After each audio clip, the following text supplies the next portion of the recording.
বলছিল যে ওপরে কানের ওপরে আর কি ওটা ফোটাবে কানটা, তাই এর জন্য আমি ওকে নিয়ে এসেছি এখানে গানের মাধ্যমে ওকে ফুটিয়ে দিলে ওর কম লাগবে, এর জন্য এখানে নিয়ে এসেছি।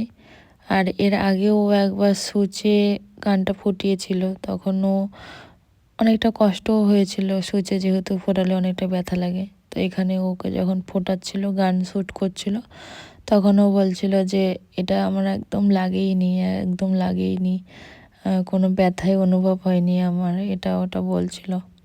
এখানে ও বলছে আমার একদমই লাগলো না, আর কত সুন্দর লাগছে দেখতে।